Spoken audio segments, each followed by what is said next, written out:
Bueno, yo voy a charlar y pensé que podía dar que dentro de lo que son las variables macroeconómicas para que sirva y se puedan llevar algunos datos y algunas reflexiones. Y, y ahí, bueno, pensé cómo fue que yo llegué a esto de la economía, ¿no?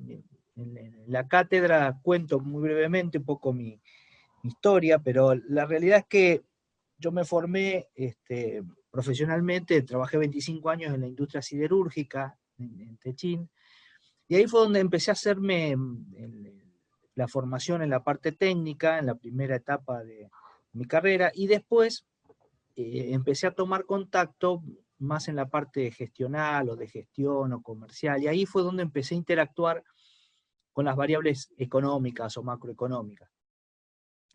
Y siempre recuerdo que una de las vivencias más importantes que había en el año era la charla que daba el CEO de la compañía a todos a los mandos medios, que eran los que tenían la gestión diaria de llevar la compañía, ¿no? Y bueno, yo siempre escuchaba cómo contaba la gente que venía el resultado de esas charlas, que eran verdaderamente magníficas por los datos, por el ordenamiento y por la capacidad de transmisión de conocimiento que tenía este CEO que estaba a cargo de todo el grupo de fabricación de acero planos en Techín. Bueno, al final yo no podía participar, pero en la medida que fui escalando de nivel, me permitió llegar a esa charla, así que y ahí vi cómo desarrollaba toda la metodología de charla y empecé a tomar contacto básicamente con lo que eran las variables económicas de una industria, como es la industria siderúrgica de una mega empresa, ¿no? Y la charla empezaba siempre con un panorama internacional, dado que la siderúrgica está vinculado a todo un panorama internacional, dado que es un commodity, entonces de alguna manera su precio y sus condiciones están vinculados muy fuertemente al panorama internacional. Y ahí que en el panorama quedaba, hablaba PBI, inflación y desempleo. Bien, decía yo tenía conocimientos muy básicos por aquel entonces en esa primera charla, así que me empecé, dije, yo necesito meterme a entender estos conceptos macroeconómicos, y ahí fue donde empecé a tomar contacto con la economía. Después seguía en su charla con un panorama regional y quedaba de PBI, inflación y desempleo. Y una vez que tenía todo este análisis, que él decía que era para tener indicadores económicos adelantados. ¿Qué quería hacer? Quería tener información que le permitiera tomar anticipadamente acciones antes de que sucedieran determinados acontecimientos macroeconómicos. Porque eso le iba a dar una ventaja y además iba a hacer adaptar, digamos, la industria con todos los parámetros ingenieriles a la realidad que se venía, ¿no? Ahora, muchas veces esto lo lograba y muchas veces aparecían cisnes negros, como se denominan ahora, a estos acontecimientos que son impensados, como es esta enfermedad o el COVID cuando apareció, que verdaderamente, si bien hace un año en algunos ambientes se manejaba que podía haber alguna pandemia con estas características, no se pensó que nadie evaluó que podía llegar a tener este impacto, ¿no? Desde la economía, desde la actividad. Así que bueno, lo que se buscaba eran indicadores económicos adelantados. ¿Para qué? Para armar una estrategia, y para armar una estrategia que le permitiera comercialmente llevar la empresa adelante y planificar lo que denominaba inversión. Bueno, así sucedió, pude ir a una, a dos, yo me fui metiendo cada vez más en los conceptos de macroeconomía, hice posgrado, estudié. ¿Y qué me di cuenta? Que cada vez que iba a las reuniones daba un panorama internacional, un panorama regional desde la macroeconomía, los indicadores, una estrategia, y hablaba de cómo seguía la compañía para adelante, cuál iba a ser su inversión, el plan de inversión. Y ahí se tomaban decisiones. Y dije, entonces pensándolo una, dos veces, viéndolo, dije, acá está. Y esto fue lo que yo denominé el método, encontré el método, porque en definitiva al verlo secuencialmente, dije, esto es el desarrollo de un proyecto. Y ahí dije, ¿y cómo es entonces el desarrollo del método? Que yo denominé así el método. Y así estructuro cuando doy las charlas en economía a mis alumnos, así trato de estructurar la materia, digamos que hay que darla rápido porque es un cuatrimestre, así que dije, lo mejor que puedo hacer es estructurarla de esta forma. Y esto denominé yo el método. ¿Y de qué consta? ¿Cómo es el método? Y bueno, primero es un análisis de las variables macroeconómicas, que ahora las vamos a ir viendo, las vamos a ir tratando de desarrollar. ¿Y qué comprenden las variables macroeconómicas? PBI, inflación, desempleo. También acá no lo puse, pero generalmente van acompañados de un análisis geopolítico, le llamo yo. ¿Qué es la geopolítica? Y hoy sería ver si ustedes están en una industria, en un mercado de tipo internacional, con un commodity, y hoy están todos mirando qué puede pasar en el resultado de las elecciones en Estados Unidos, porque seguramente va a tener algún impacto. En mayor o menor medida dependiendo de si usted comercializa mucho o poco con Estados Unidos, ¿no? Pero en definitiva está, y si usted tiene una empresa a nivel regional, y bueno, tendrá que ver cómo se mueve la geopolítica del lugar donde está, cuáles son los más influyentes, los menos influyentes, hacia dónde están yendo, si son pro mercado, si son menos pro mercado, en fin. Pero siempre va acompañado de variables macroeconómicas y de un análisis yo llamo geopolítica. Después venía de la evolución del mercado, porque en definitiva, ¿qué teníamos que ver? Y bueno, esto nos iba a ¿para qué hacíamos todo este análisis? Para ver qué pasaba, qué va a pasar con hacer un estimado de la demanda, la oferta y precios. Ponían todo esto, como yo digo, adentro de una licuadora y trataban de simular lo que era oferta, demanda para establecer el precio del bien, ¿no? En este caso de la cirugía, pero es aplicable a algún bien transable de lo que uno esté comercializando, fabricando. Y después, bueno, la microeconomía. Se hablaba poco ahí en las charlas de microeconomía, porque como este era el diario, esta era la paliza diaria, digo yo, que pues permanentemente estábamos analizando costos, capacidad, punto de equilibrio, de un área más chica, de un área más grande, responsabilidad, estructura de costo, hacíamos el PEA, el presupuesto anual, que era rígido, digamos, vos tenías que decir cuánto ibas a gastar en tu actividad.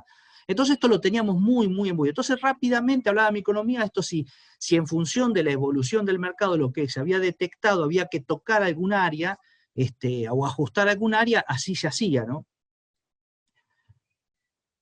Y después había la estrategia comercial, de decir, bueno, hacia dónde estábamos yendo, si íbamos a ir a nuevos mercados, si nos íbamos a concentrar. Por ejemplo, recuerdo cuando se veía que iban creciendo el aumento de la industria automotriz, entonces, bueno, acá, digamos, el hacia adentro, la estrategia hacia adentro, lo doy esto como un ejemplo real, ¿no? De cosas que uno ha visto. Se decidió hacer una inversión fuerte en un horno especial para fabricar materiales más acordes con la exigencia de la industria automotriz. Vino la gente de Toyota, de Peugeot en aquel momento que le queríamos vender la chapa, pero hubo que adaptar puertas adentro, bueno, y entonces esa es la estrategia comercial. Dijo, che, nosotros no podemos quedar afuera de este mercado, tenemos que generar la calidad necesaria que requiere esta industria, que es que tiene procesos, que es altamente exigente, no podemos quedar afuera. Y esa fue la estrategia. Y ahí se decidían las inversiones. Y esto es lo que yo denominé así el método. Entonces vamos a hacer una breve descripción del método, el PBI. Yo digo, ¿qué mide el PBI? Yo venía con con una visión más ingenieril, digamos, ¿qué mide? Temperatura, presión, no mide actividad económica. ¿Y qué tiene adentro del PBI? ¿Qué tiene? Bueno, tiene algo, medimos el consumo, la inversión, el gasto público y lo que se llama la diferencia entre lo que es exportaciones netas y esto da el PBI. Perfecto, dije yo, esto mide actividad económica. Entonces, ¿qué pasa cuando Bueno, cuando aumenta la actividad económica, se necesitan más trabajadores y se generan más rentas, o sea, hay mayor recaudación. Ajá, entonces, ¿qué pasa? Si cuando aumenta el PBI requieren más trabajadores, y entonces el desempleo baja. Con lo cual, ahí entendí que el desempleo va al revés, a la inversa del PBI. Perfecto. Entonces yo dije, bueno, entonces si tenemos inflación, el número de PBI va a aumentar. Entonces hay mayor actividad económica. Y me dijeron, no, lo tenés que corregir. Y ahí entendí lo que era PBI nominal y real. El nominal es aquel que está con precios vigentes, pero si vos le pones una inflación y suben los precios, no es que tenés más actividad. Te va a dar más alto el PBI, pero es porque aumentan los precios, no porque fabricaste más. No es actividad económica. Lo tenés que a eso dividir por algo que se llama el deflector y llevarlo al PBI real. Perfecto, y así fui metiéndome y entendiendo de qué se trataba. Y aparecían informaciones como esta, digamos, cuando yo hablaba de la estrategia o de las variables macroeconómicas que tenían que ver un poco con el panorama internacional, tomé datos, estos es de agosto, son datos de proyección del FMI y del REM, el REM es el relevamiento de expectativas de mercado que hace a cargo que hace el Banco Central, eso para Argentina, y para el resto las proyecciones que hacen el FMI. ¿Y qué miden? Bueno, miden inflación. Ah, perfecto. ¿Y cómo está Argentina en relación con los países? Y acá podemos ver que Argentina está entre los países con mayor inflación. Está, digamos, entre los, con variables, desde el punto de vista de la inflación, una variable que nos está jugando en contra, porque está entre los países con mayor inflación. ¿Y qué pasa con los países más desarrollados? El caso de Estados Unidos, por ejemplo. Bueno, tiene una inflación de 0,8, pero tiene un proyectado de 1,1. Esto quiere decir que va a subir la inflación. ¿Qué pasa en Alemania? Alemania es 0,2, se va a ir a una inflación también un poco más alta, que están pensando, perdón, Alemania en 1,1 y Estados Unidos va a ser más alta, va a ser se está estimando que para el periodo que viene va a ser de 2,4. Y esto uno que puede decir, ¿y esto qué me dice? Y te dice que en realidad entonces los países también desarrollados van a tener un incremento de inflación. Esto vinculado con qué? Vinculado pues, con el shock de la pandemia. Van a tener que generar movimiento interno, para lo que van a tener que generar divisas y van a tener que financiar la actividad interna para volver a ponerla en marcha, dar como un empujón. Pero claro, fíjense que en términos controlados, Japón, por ejemplo, casi se estima que no va a tener un impacto inflacionario para el periodo que viene. Es casi, si es 0, será 0,5, digamos. O sea, fíjense de lo que estamos hablando en comparación con Argentina, que estamos estimando con un cierre, en el mejor de los casos, de 39,9 de inflación. Bien, continúo. Esto nos da parte de la información. Por ejemplo, si ustedes me dicen, ¿qué creen que va a pasar con el dólar? Y si uno lo mira macroscópicamente, y si va a haber emisión, y si va a pasar la inflación más alta, hay que ver si hay un cambio de gobierno a nivel ahora de las elecciones, pero en definitiva se espera que haya un poco más de inflación, y bueno, entonces el valor del dinero del dólar, usted me dice, y yo iría a otra moneda, ¿por qué? Y bueno, porque si van a emitir, en teoría, en el mundo el dólar va a perder un poco de valor. O sea que uno, analizando las variables macroeconómicas, puede hacer distintos escenarios. Lo mismo si vamos a la inflación y al desempleo en la región. ¿Qué pasa en la región? Y bueno, acá tenemos también, esto es de agosto, es reciente, acá se graficaron, digamos, lo que es la inflación de los últimos 12, la primera es la que la inflación que se llevaba al 2020, esto es a julio. Después tenemos la que es en los últimos 12 meses, en Argentina, el que es de color un poquito más naranjito, 42,4, y el proyectado 2020 que está en 39,5, también tomando siempre los datos del REM. Pero ¿qué vemos en la región, por ejemplo? Estamos viendo que, fíjense, Paraguay va a estar con valores de inflación mucho menor, Uruguay también, fíjense que el proyectado es de 8 para el cierre 2020, y acá ¿qué veíamos también?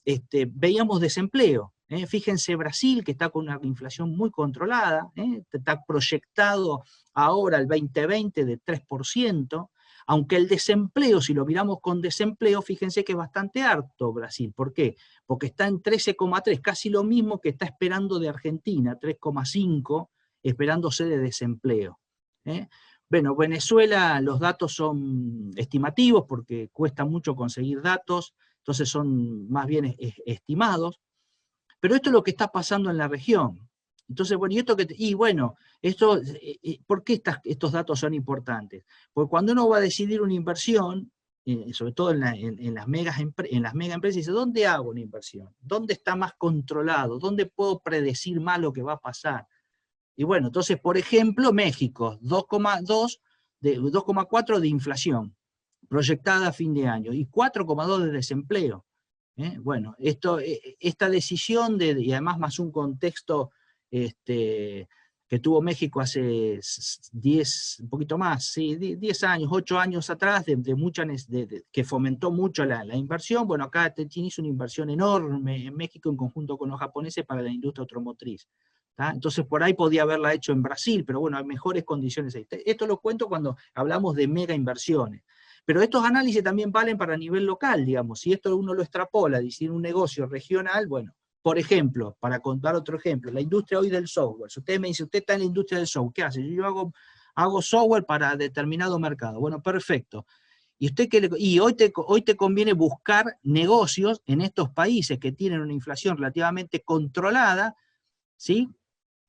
Van a tener buena actividad económica, ¿sí? Y además el valor del costo de mano de obra que vos hoy tenés para lo que es la industria de IT es muy conveniente. Entonces, si vos podés vender desde acá productos afuera con un margen, digamos, en dólares atractivo, y vos tenés un costo de mano de obra, sobre todo mano de obra, porque en lo que es la programación, lo que es el IT, es el A de tu costo, y bueno, entonces vas a tener una mejor rentabilidad. Cuento esto como ejemplo de algunos análisis, y de hecho está sucediendo. Mercado Pago se instala acá, Mercado Libre se instala acá, porque está teniendo un muy buen costo de mano de obra para vender desde la plataforma a otros lados, donde puede cotizar con mejores valores en dólares, sálvese Uruguay, Paraguay, que hoy están resultando muy atractivos. Bueno, ¿qué podemos ver? ¿Qué ha estado pasando con el PBI? Bien, esto es una variación del PBI que va tomando trimestre a trimestre, pero es comparativo.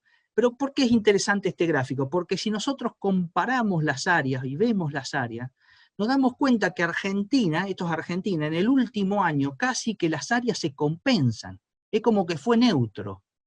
¿Y qué quiere decir que el PBI fue? Bueno, si dijimos que el PBI mide actividad económica, ¿qué quiere decir? Y que no creció, no hubo mayor actividad económica en este periodo, se fueron compensando entre los máximos y los mínimos. O sea, cuando hubo crecimiento, se compensó cuando hubo periodos donde el PBI fue negativo, o sea, fuimos hacia atrás.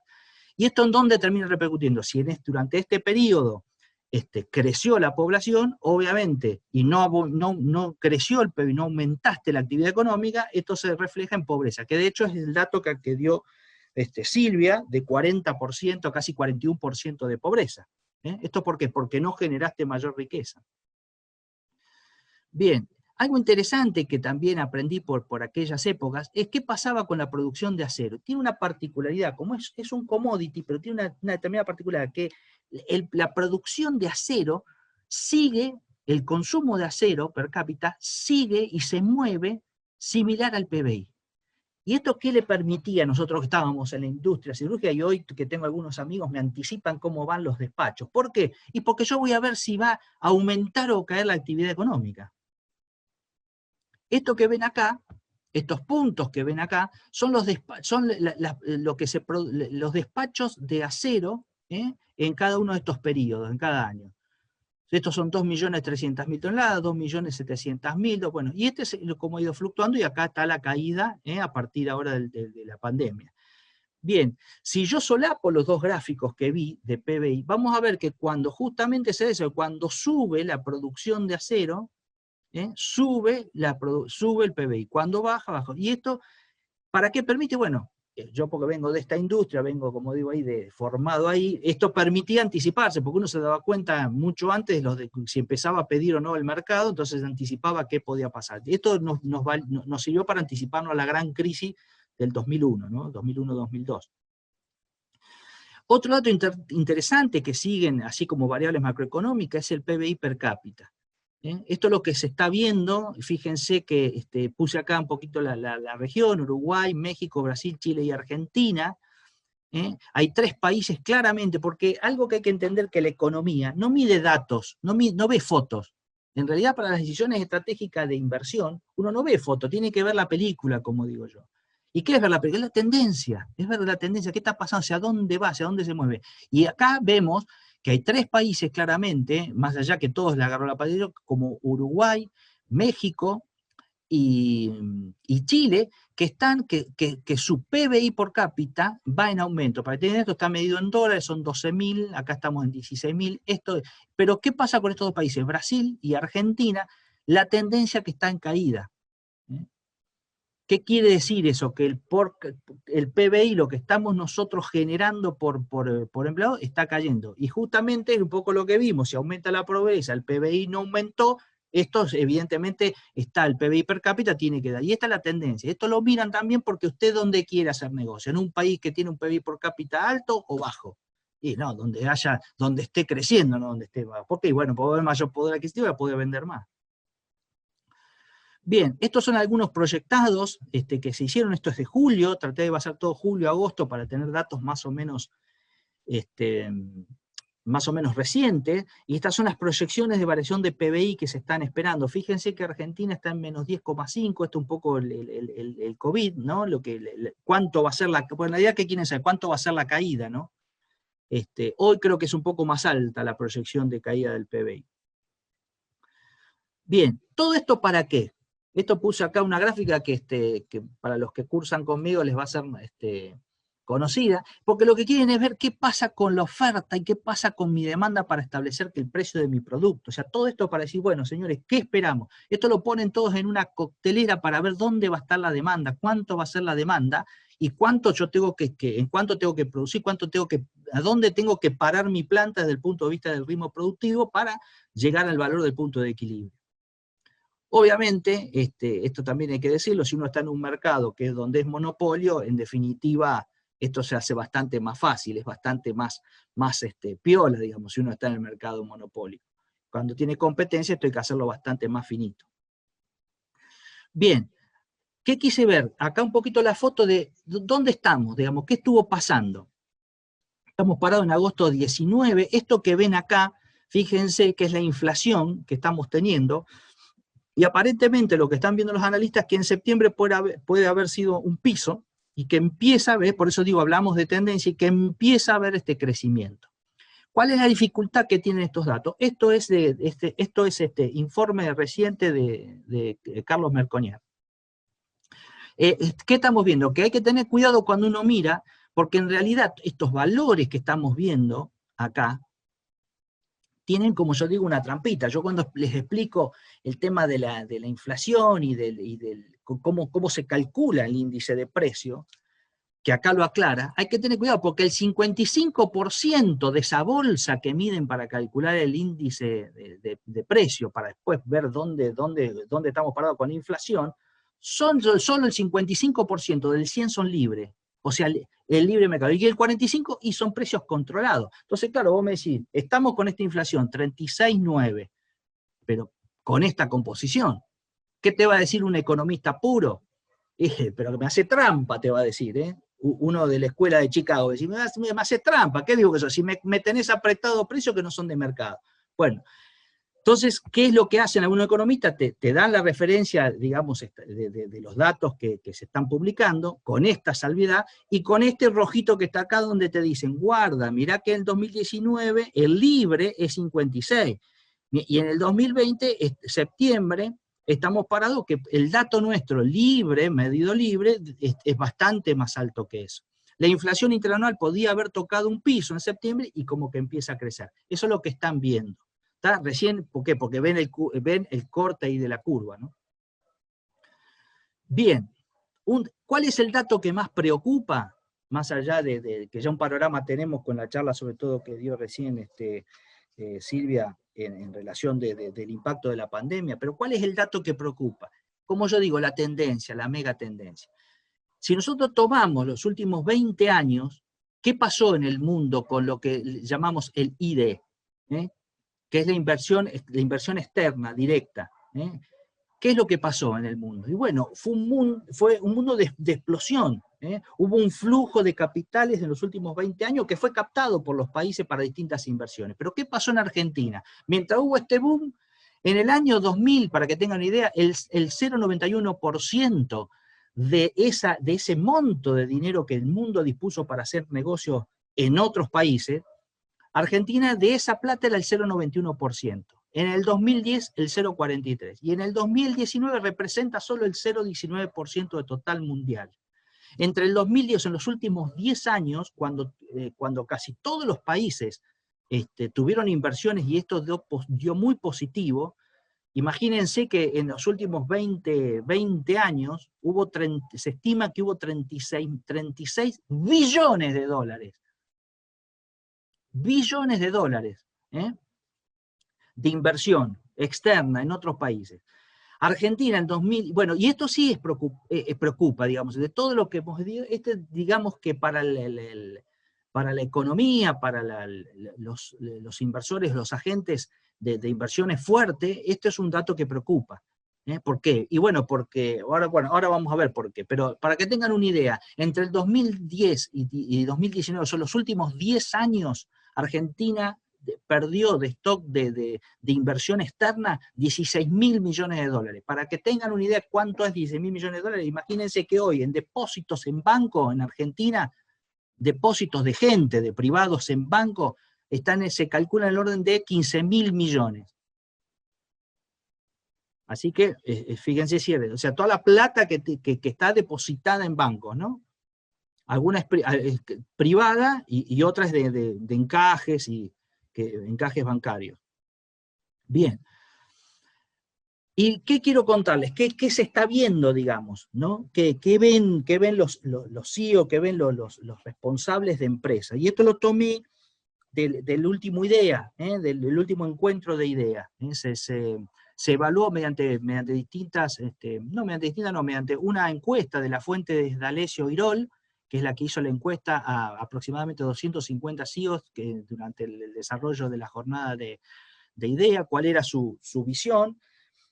¿Y qué es lo que están viendo? La primera pregunta fue, che, ¿cuánto van de la facturación? ¿Cuánto vas a mandar a inversión? Esto es, de lo que vos facturás, hay una parte que va a inversión, dependerá en qué industria estás, si estás en una industria de auto que necesita mucho mantenimiento, que necesita mucho recambio, entonces, bueno, una gran parte va a inversión.